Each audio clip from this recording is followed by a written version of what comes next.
Hi guys, this is Siddharth. Welcome back to my YouTube channel. So guys, आज की video में हम बात करने वाले हैं, अगर आप फूड साइंस बैकग्राउंड से हो या फूड साइंस परस्यू कर रहे हो या कर चुके हो, तो उसके बाद कैसे आप इजीली एक $75,000 की जॉब को टारगेट कर सकते हो।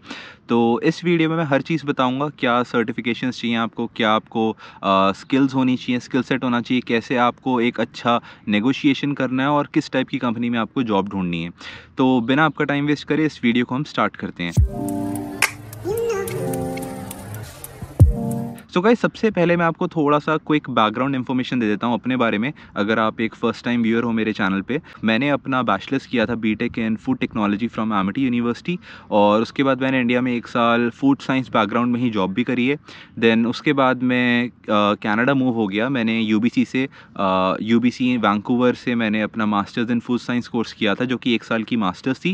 एंड वो कंप्लीट करने के बाद ऑलमोस्ट 2.5 ईयर 3 ईयर से मैं फुल टाइम जॉब कर रहा हूँ एज अ हासप कोऑर्डिनेटर।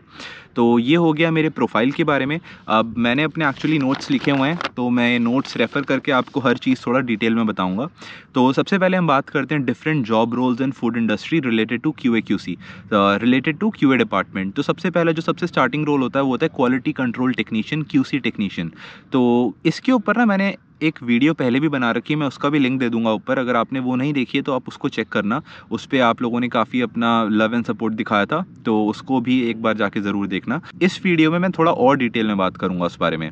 तो सबसे पहला रोल हो गया क्यूसी टेक्नीशियन। क्यूसी टेक्नीशियन जो होते हैं वो बेसिकली अपना most of the time they spend on floor. तो फ्लोर मतलब प्रोडक्शन, जहाँ पे वो देखते हैं प्रोडक्ट जो बन रहा है वो सही बन रहा है, उसके क्वालिटी पैरामीटर सही हैं। बेसिक काम हो गया, जैसे इंग्रेडिएंट आ रहा है, अगर रिसीविंग हो रही है तो इंग्रेडिएंट इंस्पेक्शन हो गई। अगर वो प्रोडक्शन में है तो प्रोडक्शन में ये देख रहे हैं कि मेटल डिटेक्टर सही से काम कर रहा है, सुपरवाइज़र अपना काम सही से कर रहे हैं, प्रोडक्शन रिकॉर्ड सही से भर रहे हैं। तो बेसिकली एक सुपरवाइज़र वाला काम होता है कि प्रोडक्शन का काम देखना कि सही हो रहा है या नहीं हो रहा, वो हो गया क्यूसी का काम। इसके बाद आते हैं हम दूसरे रोल पे, जो कि हो गया क्वालिटी एश्योरेंस टेक्नीशियन, जिसको हम बोलते हैं यहाँ पे क्यूए टेक्नीशियन। तो क्यूए टेक्नीशियन का काम जो होता है वो थोड़ा सा मोर ऑफ डॉक्यूमेंटेशन वाला काम हो जाता है। जैसे आपके सीओए चेक हो गए, सप्लायर अप्रूवल प्रोग्राम हो गया, आपकी कस्टमर कंप्लेंट हैंडलिंग हो गई, जिसमें आपकी रिपोर्ट राइटिंग हो गई, तो स्वैबिंग हो गई, एनवायरमेंटल मॉनिटरिंग प्रोग्राम हो गया, होल्ड एंड रिलीज हो गया। तो ये सारे डिफरेंट एलिमेंट्स होते हैं, फूड सेफ्टी प्रोग्राम के डिफरेंट एलिमेंट्स होते हैं, जिसमें से मोस्टली डॉक्यूमेंटेशन वाला काम जो होता है वो क्यूए टेक्नीशियन देखते हैं। तो ये था basically difference. QC technician they spend most of the time on floor, QA technician they spend most time on documentation. इसके बाद हम आते हैं हमारे थर्ड रोल पे, जो कि हो गया हैसअप कोऑर्डिनेटर। तो मैं करंटली हैसअप कोऑर्डिनेटर की तरह ही काम कर रहा हूँ। तो हैसअप कोऑर्डिनेटर का जो मेन प्लान होता है वो ये होता है कि उनको कंपनी का हैसअप प्लान बनाना होता है। यहाँ पे CFIA की गवर्नमेंट जो वेबसाइट है उस पर टेम्पलेट्स दिए होते हैं कि ये फॉर्म 1 है, फॉर्म 2 है, फॉर्म 3, ऐसे करके 10 to 14 फॉर्म्स होते हैं। तो उनको लेकर एक हैसअप प्लान बनाना होता है। इसके ऊपर 2 डेज़ का ट्रेनिंग कोर्स भी कर सकते हो आप, अगर आप भी हैसअप कोऑर्डिनेटर बनना चाहते हो तो कहीं से भी आप ट्रेनिंग करो और इस पे काम करो, और ये अच्छा जॉब रोल है। इसके बाद मेन काम होता है हैसअप प्लान बनाना। इसके साथ साथ आपको बाकी एलिमेंट्स भी दे देते हैं वो मैनेज करने के लिए, जैसे कि फूड फ्रॉड हो गया, फूड डिफेंस हो गया, थोड़ा बहुत आप COA चेक कर रहे हो या फिर होल्ड एंड रिलीज देख रहे हो, कस्टमर कंप्लेंट्स भी देख सकते हो। तो मेन काम मतलब 50% to 60% काम हो गया हैसअप प्लान में चेंजेस करना, बनाना, अपडेट करना। जब भी कोई चेंज हो उसको अब साथ साथ अपडेट कर देना। इसके साथ साथ छोटे छोटे बाकी काम भी होते हैं। तो ये सारा मिला के आपका 100% वर्क बनता है। तो ये था सारा हैसअप कोऑर्डिनेटर के बारे में। इसके बाद हम आते हैं नेक्स्ट रोल पे, वो हो गया SQF practitioner. So guys, SQF practitioner का काम क्या होता है कि यहाँ पे SQF का एक स्टैंडर्ड है, उस स्टैंडर्ड की सारी रिक्वायरमेंट्स को फुलफ़िल कराना और उनको इम्प्लीमेंट कराना, ये काम होता है SQF प्रैक्टिशनर का। SQF के पूरे स्टैंडर्ड की रिक्वायरमेंट फुलफ़िल कराना। तो मोस्टली कंपनीज में SQF प्रैक्टिशनर लेते हैं, वो 2-3 साल काम करते हैं, उनको प्रमोट कर देते हैं एज ए QA मैनेजर। तो ये हो गया SQF प्रैक्टिशनर का। इसके बाद अगर मैं सीनियर पोजीशन पे आऊँ तो QA मैनेजर की जो पोजीशन होती है वो थोड़ा सीनियर पोजीशन होती है। काफ़ी जगह अराउंड 4 to 5 ईयर्स का एक्सपीरियंस चाहिए होता है फॉर दैट रोल, और ये ओवरसी करते हैं सारे पोजीशंस को। इसमें एक पोजीशन रह गई जैसे कि QA कोऑर्डिनेटर रोल हो गया। काफ़ी कंपनीज में QA कोऑर्डिनेटर होता है, कहीं पे QA स्पेशलिस्ट होता है। तो ये डिफरेंट रोल्स होते हैं। तो इनमें बेसिकली यही काम होता है, आप कुछ टाइम QA टेक्नीशियन की तरह काम कर लेते हो 2-3 साल, तो आपको QA कोऑर्डिनेटर बना देते हैं। तो ओवरसी करते हैं क्यूए कोऑर्डिनेटर्स, क्यूए टेक्नीशियंस को। तो ये सारे के सारे डिफरेंट जॉब रोल्स हो गए, मैंने आपको शॉर्ट में समराइज़ करा दिया। तो मैं इसके बाद आपको ये बताता हूँ कि जब आप जॉब ढूँढ रहे हो तो कैसे आपको किन फैक्टर्स को ध्यान में रखना है कि आप ईज़िली एक $70,000 प्लस की जॉब आप ले पाओ इन फूड साइंस बैकग्राउंड। तो मैंने अपने नोट्स ऑलरेडी लिखे हुए हैं, जिसमें सबसे पहला पॉइंट हो गया आपका location of the job. So guys, location का क्या लेना देना है इसमें मैं ये आपको समझा देता हूँ। जैसे आप किसी बड़ी सिटी में हो, जैसे फॉर एग्जांपल वैंकूवर, तो अगर आप जॉब सिर्फ वैंकूवर डाउनटाउन में देखो या वैंकूवर के कोर एरियाज़ में देखो, तो वहाँ कंपटीशन बहुत ज़्यादा होता है क्योंकि वहाँ पॉपुलेशन ज़्यादा है, वहाँ पे उतने ज़्यादा कैंडिडेट्स हैं। तो इसलिए वहाँ पे अगर एक जॉब निकली है तो वहाँ 300-400 एप्लीकेंट्स आएंगे। अगर आप थोड़ा सा फार अवे चले जाओ तो सेम जॉब के लिए मे बी 50-60-100 एप्लीकेंट्स आएंगे। तो मैं ये रिकमेंड करूँगा कि जॉब अगर आप देख रहे हो, अगर कंपनी अच्छी है तो आप कोर एरिया में भी कर सकते हो, मगर आपकी जॉब अगर नहीं लग रही है, आप अपॉर्चुनिटीज़ और देखना चाह रहे हो, तो थोड़ा सा दूर चले जाओ। जैसे अगर वैंकूवर में ही हो तो वैंकूवर से एग्जांपल के थ्रू मैं बता रहा हूँ आपको, आप लैंगली एक्सप्लोर कर सकते हो, मेपल रिज एक्सप्लोर कर सकते हो, एबट्सफोर्ड एक्सप्लोर कर सकते हो, चिलीवैक एक्सप्लोर कर सकते हो। तो यहाँ पे आपकी जॉब थोड़ा जल्दी भी लग जाएगी और यहाँ पे इतना कंपटीशन भी नहीं होता है। और एक और रीज़न होता है क्योंकि यहाँ कंपटीशन नहीं होता, तो इस वजह से बहुत बार ये अट्रैक्ट करने के लिए थोड़ा वेज रेट भी ज़्यादा रखते हैं। अगर आपको एक जॉब वैंकूवर डाउनटाउन में मे बी $25 पर आवर दे रही होगी, तो सेम एबट्सफोर्ड चिलीवैक में हो सकता है आपको वो $26-27 पर आवर दे रही हो। तो ये हो गया लोकेशन के बारे में। इसके बाद आते हैं हमारे नेक्स्ट पॉइंट पे, जो कि है about company size and their certifications. तो कंपनी साइज़ से लेना देना ये है कि दो टाइप की कंपनी होती हैं, एक हो गई छोटी कंपनी, एक हो गई बड़ी कंपनी। तो छोटी कंपनी में छोटी टीम होती है, लिमिटेड लोग होते हैं, 4 से 5-6 लोग हो गए। तो उधर क्या होता है कि आपकी जो ग्रोथ की अपॉर्चुनिटी होती है वो ज़्यादा होती है। एक बंदा थोड़ा ऑल राउंडर टाइप काम करता है, वो हर डिपार्टमेंट से इंटरेक्ट करता है, हर चीज़ करता है ऑलमोस्ट। तो वहाँ पे एक बंदे को सारा काम जल्दी आता है compare to a bigger large scale company. तो वहाँ पे एक प्रॉपर टीम होती है, बड़ी टीम होती है, हर किसी का काम ज़्यादा ऑर्गेनाइज्ड होता है, जिसको जो काम दिया है वो वही काम करता है मोस्टली। तो वहाँ पे थोड़ा सा ग्रोथ अपॉर्चुनिटीज़ रिलेटिवली थोड़ा स्लो होती हैं compare to a small size company. Small size company एक स्टार्टअप की तरह ही हो गया इंडिया में। तो ये मेन डिफरेंस होता है। इसी वजह से काफ़ी जगह जो थोड़ी छोटी कंपनी होती है वहाँ पे डायरेक्टली ये ग्रेजुएट्स को ले लेते हैं 2-3 साल में, and they directly become QA managers. और रिलेटिवली उनकी सैलरीज भी ज़्यादा होती हैं क्योंकि उन पे थोड़ा बहुत, मेरे को ऐसा लगता है कि रिलेटिवली वर्कलोड भी ज़्यादा होता है। वहाँ थोड़ा एक बंदे से 2 लोगों तक का काम भी करा लेते हैं, उस हिसाब से पे भी ज़्यादा हो जाती है। तो ये एक पॉइंट था जो मुझे लगता है।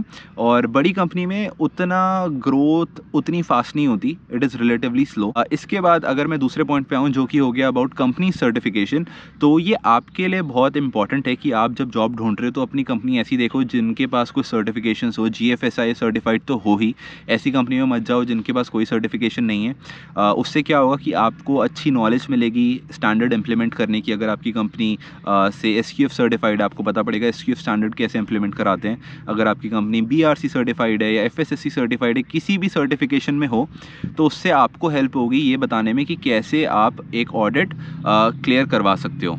इसके बाद GFSI सर्टिफिकेट्स के अलावा आपको ये भी देखना है कि यार आप जिस कंपनी में जॉब कर रहे हो उनके पास और क्या सर्टिफिकेशंस है, और कुछ है या नहीं है। क्योंकि जितनी आपकी कंपनी के पास सर्टिफिकेशन होंगी उतनी आपको नॉलेज मिलेगी। जैसे आपकी कंपनी में सर्टिफिकेशंस हो सकती है ऑर्गेनिक, कोशर हो सकती है, नॉन GMO हो सकती है, हलाल हो सकती है, ये सारी सर्टिफिकेशंस हैं। जितनी सर्टिफिकेशंस होंगी, जितने इन सब के लेबल्स लगते हैं आपके प्रोडक्ट में जब बाद में कंपनी कोई प्रोडक्ट बेचती है, तो अगर ये सारी आपकी कंपनी इन सारी चीज़ों से सर्टिफाइड है तो आपको इस चीज़ के बारे में जानने को मिलेगा, आप समझोगे कैसे इम्प्लीमेंट हो रहे हैं, कैसे वर्क कर रहे हैं। तो ये एक अच्छी चीज़ है, ये भी देखना जब जॉब ढूंढ रहे हो। सो गाइस, एक पॉइंट मैं इसमें और ऐड कर देता हूं। जब आप अपनी कंपनी डिसाइड कर रहे हो आपको जहां पे जॉब करनी है, आपको ये भी ध्यान में रखना है कि वो कंपनी जो है वो लो रिस्क प्रोडक्ट बनाती है या हाई रिस्क प्रोडक्ट बनाती है। जैसे फॉर एग्जांपल अगर वो एक लो रिस्क प्रोडक्ट बनाती है तो लो रिस्क कैटेगरी में आ जाता है हमारा कैंडीज आ गई, कन्फेक्शनरी। इसके साथ साथ हमारे बेकरी के आइटम्स जो होते हैं, जो बेकरी इंडस्ट्रीज हो गई, ये सारी भी लो रिस्क कैटेगरीज में आती हैं। और इसके कंपैरिजन में आप एक दूसरी कंपनी में जाते हो जो एक हाई रिस्क प्रोडक्ट बनाते हैं, जैसे कि मीट इंडस्ट्री। तो इन दोनों कंपनीज में फॉर सेम रोल आपकी सैलरी डिफरेंट होगी। अगर आप एक लो रिस्क प्रोडक्ट कैटेगरी वाली कंपनी में जॉब करते हो, आपको एक रोल के लिए 60,000 मिल रहा है, तो सेम रोल के लिए आपको एक हाई रिस्क कैटेगरी में 70,000 तक मिल सकता है। तो ये चीज भी आप अपने ध्यान में रखना, ये चीज मुझे नहीं पता थी जब मैं यहाँ पे आया था। इसका लॉजिक ये होता है कि लो रिस्क कैटेगरी में उतना आपका रिस्क नहीं होता कि प्रोडक्ट कंटामिनेट होगा, आगे एंड यूजर को कुछ हार्म हो सकता है, इसके चांसेस कम होते हैं। Compare to high risk category जैसे मीट इंडस्ट्री हो गई, तो उसमें आपको एक्स्ट्रा केयरफुल रहना पड़ता है 24 घंटे, और कुछ भी होता है तो उसकी वजह से आउटब्रेक हो सकता है, रिकॉल हो सकता है। तो इसीलिए एक हाई रिस्क प्रोडक्ट कैटेगरी में हमेशा सैलरीज जो होती हैं वो ज़्यादा होती हैं। इसके बाद आते हैं हमारे नेक्स्ट पॉइंट पे, जो कि है about knowledge and upskilling yourself. तो गाइस यहाँ पे ना काफ़ी मैंने बच्चों को देखा है कि जो ना कोर्स करने में डरते हैं, क्योंकि यहाँ पे उनको लगता है कि बहुत महंगा है, क्या करना, जॉब लग गई तो बस सही है। तो आपको ये माइंडसेट नहीं रखना, आपको हमेशा अपने आप को अपस्किल करना ही है। अपना दिमाग में बिठाओ कि आप जितना भी कमा रहे हो उसका 5% जितना भी आपका आ रहा है, you have to spend on upskilling yourself. आप अपना ट्रेनिंग में स्पेंड करो, कुछ ना कुछ कोर्सेज करो। क्या होगा, जैसे मैं आपको एक एग्जांपल देता हूँ। आप क्यूए टेक्नीशियन कहीं काम कर रहे हो, ठीक है, आपने 2 दिन का 2 से 3 दिन का 2 दिन का ही कोर्स होता है 16 आवर्स का हैसअप कोऑर्डिनेटर का के रोल के लिए हैसअप का कोर्स आपको करना होता है, ठीक है। तो आपने अगर लगाओ 1-2 साल कहीं काम किया, उसके बाद आपने 2 डेज़ की हैसअप ट्रेनिंग करी जिसमें आपकी मे बी $1000 लगे। बहुत बार तो कंपनीज ही रिम्बर्स कर देती हैं सारा अमाउंट, कंपनी खुद प्रोवाइड करती हैं ट्रेनिंग। तो ये ट्रेनिंग लोगे, कुछ टाइम बाद आपको कंपनी खुद एज अ हैसअप कोऑर्डिनेटर प्रमोट कर देगी। तो क्या होगा कि ये जो ट्रेनिंग की कॉस्ट होती है ना, कंपनी आपको खुद ही एक आध ट्रेनिंग प्रोवाइड कराती है। अगर तो नहीं कराती तो अपने से खुद से कर लो, और अगर आपको लग रहा है आपकी कंपनी में ग्रोथ नहीं आ रही है, चेंज द कंपनी, ठीक है। तो मगर अपने आप को अपस्किल ज़रूर करो, हर साल कुछ ना कुछ नया सीखो, कोई ना कोई नया कोर्स करो। कुछ कोर्सेज़ के नाम मैं आपको बता देता हूँ जो आप कर सकते हो। सबसे पहला तो हैसअप का कोर्स हो गया, उसके बाद आपका PCQI का कोर्स हो गया, प्रिवेंटिव कंट्रोल्स क्वालिफाइड इंडिविजुअल। ये तब काम आता है अगर आपके प्रोडक्ट्स USA में सेल हो रहे हैं। इसके बाद अगर मैं आपको बताऊँ तो आप फूड फ्रॉड, फूड डिफेंस के कोर्सेज़ कर सकते हो, है ना। वल्नरेबिलिटी असेसमेंट कैसे करते हैं, थ्रेट असेसमेंट कैसे करते हैं। इसके अलावा आप डिफरेंट GFSI स्टैंडर्ड्स के इंटरनल ऑडिटर के कोर्स कर सकते हो, जो कि 2 डे की ट्रेनिंग होती है। ये आपको हर उसमें मिल जाएगा। FSSC का भी अपना है, BRC का भी है, SQF में भी होता है। हर GFSI स्कीम में आप उनके 2 दिन का इंटरनल ऑडिटर का कोर्स कर सकते हो। जब आपका अच्छा एक्सपीरियंस आ जाए, 4-5 साल आप काम कर लो, तब आप उन्हीं में एक लीड ऑडिटर का कोर्स कर सकते हो। तो जब आप ये ऐसे डिफरेंट कोर्सेज करते हो ना, इनकी वजह से आपकी सैलरी ऑटोमेटिकली राइज होती है। अगर आपको लग रहा है उस कंपनी में नहीं बढ़ रही, आप स्विच करोगे, आपको ऑलरेडी 10,000 ज़्यादा ही ऑफर होगा दूसरी कंपनी में। तो ये हमेशा ध्यान रखना, अपने आप को अपस्किल ज़रूर करना है और हर साल करना है। अगर कंपनी आपको बजट नहीं दे रही है उस चीज़ का, तो अपने बजट से करो। इसके बाद आते हैं हमारे नेक्स्ट पॉइंट पे, जो कि हो गया एक कॉस्ट सेविंग अप्रोच।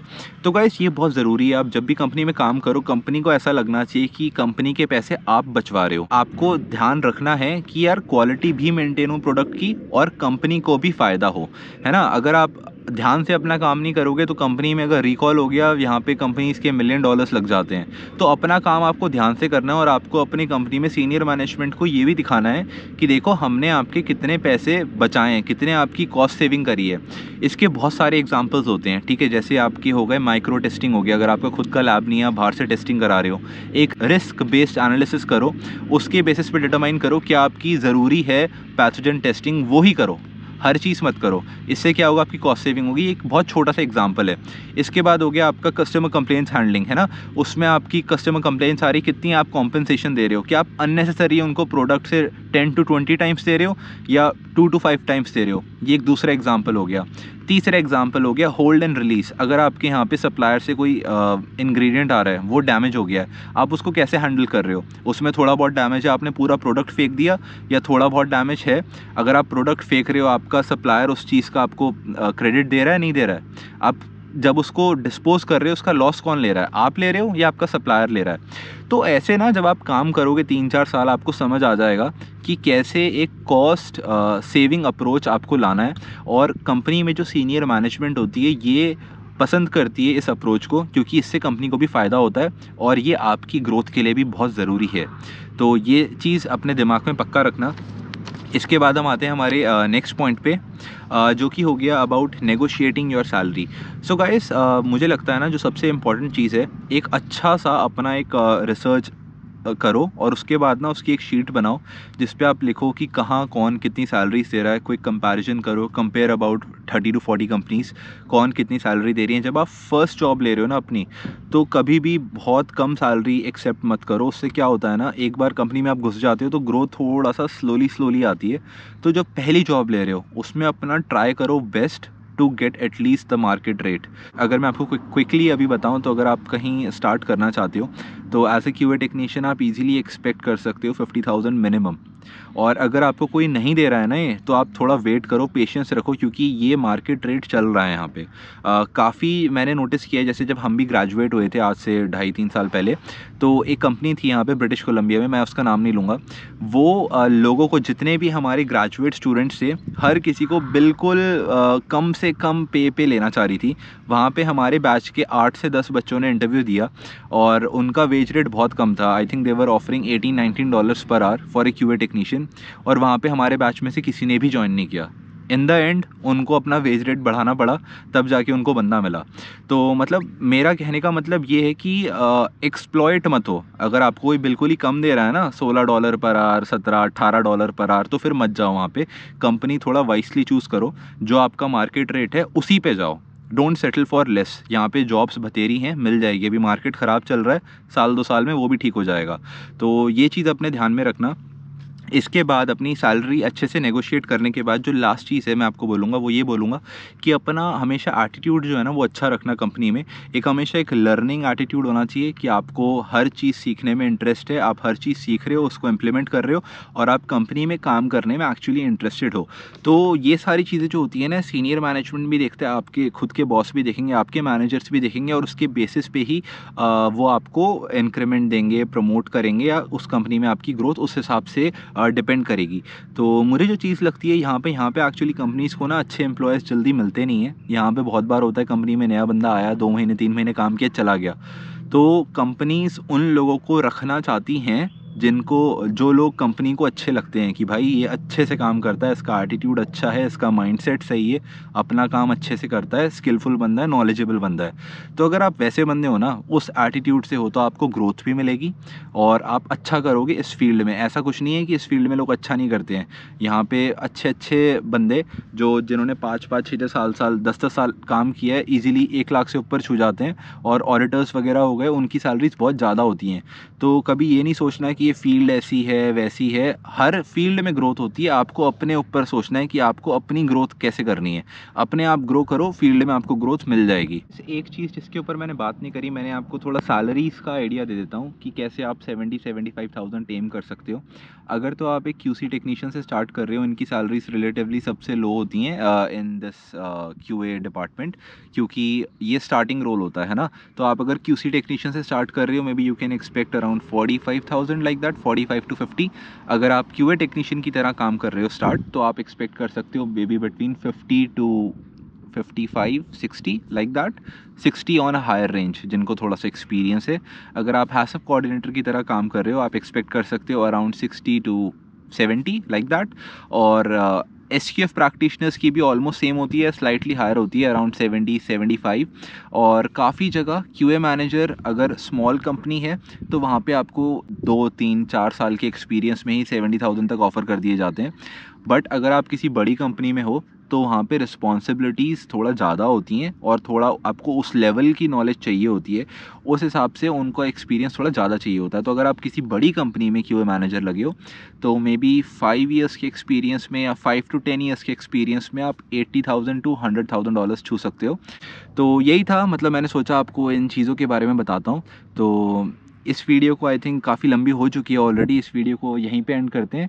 और आपको ये वीडियो अच्छी लगी तो प्लीज़ इसको लाइक करना, अपने फ्रेंड्स फैमिली के साथ शेयर करना और मेरे चैनल को सब्सक्राइब करना। Thank you so much for watching guys, see you in the next video, bye.